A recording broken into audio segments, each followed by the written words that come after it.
கர்த்தர் சொல்றார். இது உன்னை பேர் சொல்லி அழைத்தார். பேர் சொல்லி அழைத்தது. ஆபிரகாமை பேர் சொல்லி அழைத்தார். ஆண்டவரே யாக்கோபை பேர் சொல்லி அழைத்தார். ஆண்டவரே மோசேயை பேர் சொல்லி அழைத்தார். ஆண்டவரே இந்த நாளில் செபுதேசனாவை ஆண்டவர் பேர் சொல்லி அழைத்தார்.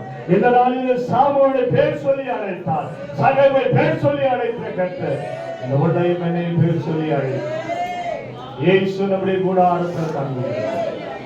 ஆமா, ஒவ்வொரு கூடாரத்துக்குள்ள இயேசு வந்து தங்கணும். இயேசு கூப்பிடணும், சகேவை இறங்கி வா, இறங்கி வா என்று நான் உன் கூடாரத்தில் தங்க வேண்டும். இயேசு தம்முடைய கூடாரத்தில் தங்க. நம்முடைய கூடாரத்தை முதலாவது கூடாரத்துக்குள்ள இருக்க அழுக்கைகளை, கூடாரத்துக்குள்ள இருக்க வேண்டாத காரிய பொருள்களை, இருதயம் என்ன கூடாரத்தை, எல்லா கூடாரத்துக்குள்ள கசப்புகள், வைராக்கியங்கள், ஆண்டவரே தேவனுக்கு பிடிக்காத காரியங்களை நம்முடைய கூடாரத்தில் தங்கி இதோ செல்லரித்து கொண்டிருக்குமானால் நம்முடைய கூடாரத்துல கடுவு. முதலாவது நம்முடைய கூடாரத்துக்குள்ள இயேசு வந்து தங்க வேண்டும். இயேசு நம்முடைய இருதய கூடாரத்துல தங்க வேண்டும். நம்முடைய இல்ல கூடாரத்துல இயேசு தங்க வேண்டும். அந்த தங்குற இயேசுவின் இடத்துல பேர் சொல்லி அழைக்கும்படியாய், உன்னை பேர் சொல்லி இயேசு அழைக்கும்படியாய், ஆண்டவரே என்னை பேர் சொல்லி அழையமானவரே, என்னோட கூட பேசுவானவரே, என்னோட கூட நீ பேசவில்லை என்றால் வேறு யார் ஆண்டவரே என்னோட கூட பேசுவார்கள்? நீர் என்னை அழைக்கவில்லை என்றால் யார் ஆண்டவரை அழைப்பார்கள்? ஆண்டவருடைய அழைப்பின் சத்தத்துக்காய் ஆண்டவரை காத்திருக்கிற என்னை அழையும் ஆண்டவரே, என்னை கூப்பிடும் ஆண்டவர் என்று நீ கர்த்தருடைய சமூகத்தில் நோக்கி கூப்பிடுவாயண்ணா. என்னமான தேவன் சொன்னமே, ஆண்டவரை நோக்கி கூப்பிடுமா. ஆண்டவரே எனக்கு யாரும் இல்லை ஆண்டவரே, அப்பா எனக்கு யாரும் இல்லை ஆண்டவரே, உண்மை விட்ட எனக்கு யாரும் இல்லை ஆண்டவரே, எல்லாம் மிகவும் இல்லாதவனை போல என் வாழ்க்கை காணப்படுகிறது ஆண்டவர். உண்மை நான் நோக்கி பார்க்கிறேன், உண்மை நோக்கி பார்க்கிறேன். அன்று தாடி உண்மை நான் நோக்கி பார்க்கும் போது அறியாத வெட்டாத பெரிய காரியம் செய்ய என்னை அழைத்தீரே, என்னை அழைத்தீரே.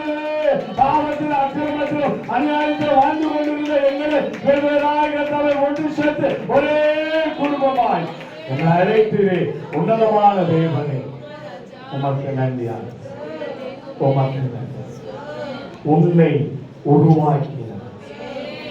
உருவாக்கின கர்த்தர் உன்னை பார்த்து சொல்ற மக்களை, நீ பயப்படாதமா. 11 மாதம் வகையில உன்னை கண்ணின் மணி போல பாதுகாத்த, 11 மாசம் வரைக்கும் உன்னை நான் பாதுகாத்துட்டமா. இன்னும் இருக்கிற ஒரு மாதத்துல நான் உன்னோட கூட இருப்பேன். உன்னை பேர் சொல்லி அழைத்திருக்கிறவா,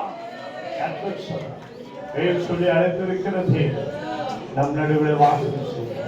அன்றுவரே இந்த நாளில் பேர் சொல்லி அழைத்த எங்கள் திருச்சபை விசுவாச குடும்பத்தார அன்றுவரே கரங்களில ஒப்புக்கொள்கிறோம். ஒவ்வொரு குடும்பமும் மட்டுமா இந்த 24 தேதி வரையில கர்த்தாவே நீ பேர் சொல்லி அழைத்து நடத்தி வருகிறீர்களே, ஒவ்வொரு குடும்பத்திலே ஆசீர்வதியும், ஒவ்வொரு குடும்பத்திலே தேவைகளை சந்தியும். ஆண்டவரே இந்த நாள் முழுவதும் கரம் ஆண்டவரே பிள்ளைகள் குடும்ப கூடாரத்துக்குள்ள தங்கி தாபரிக்க வேண்டுமாய் கர்த்தாவே நாங்கள் ஜெபிக்கிறோம் அப்பா, நாங்கள் ஆசீர்வதிக்கிறோம் அப்பா. இந்த நாளில கூட கர்த்தாவே கைட்டு செய்கிற ஒவ்வொரு வியாபார காரியம் தங்களுடைய கரம் இருக்கும்படியா, ஆண்டவரே ஒவ்வொருவரையும் ஆசீர்வதிக்கும்படியா கரத்தில் ஒப்பு கொடுக்கிறதா. இந்த நாள் மகிமுள்ள நாளா, இந்த நாள் மகிழ்ச்சியுள்ள நாளா, இந்த நாள் ஆர்ப்பரிப்பு நாளா, இந்த நாள் ஜெயதொனி நாளா, இந்த நாள் கர்த்தரை நாங்கள் நோக்கி பார்க்கிற நாளா, இந்த நாளில் நாங்கள் வந்திருக்கிறோம். கர்த்தர்களை பலப்படுத்தும், எங்களுக்கு நல்ல சுகத்தை பலத்தை ஆரோக்கியத்தை சமாதானத்தை கட்டளையிடும். வந்த ஒவ்வொரு தனித்தனியாய் பேர் ஆசீர்வதியமானவரே, ஆசீர்வதியும் உங்களுடைய கரத்துக்குள்ள மூடிக்கொள்ளும். இயேசுவின் ரத்தம் ஜெயம், இயேசுவின் மூலம் ஜெபம் கொடுங்க நல்ல பிதாவே, ஆமென். என் ஆத்துமாவே கர்த்தரை ஸ்தோத்திரி, என் முழு உள்ளமே பரிசுத்த நாமத்தை ஸ்தோத்திரி. என் ஆத்துமாவே கர்த்தரை ஸ்தோத்திரி, கர்த்தர் செய்த சகல உபகாரங்களையும் மறவாதே. உம்முடைய கர்த்தராகிய இயேசு கிறிஸ்துவின் கிருபையும் பிதாவாகிய தேவனுடைய அன்பும் பரிசுத்த ஆவியானவருடைய அன்பின் ஐக்கியமும் இன்றும் என்றும் கர்த்தருடைய வருகை மாத்திரம் இருப்பதாக. ஆமென். அல்லேலூயா, அல்லேலூயா, அல்லேலூயா. யாவருக்கும் ஸ்தோத்திரம். கர்த்தர் உங்களை ஆசீர்வதிப்பார். கர்த்தர் உங்களோடு கூட இருப்பார். God bless you. God with you.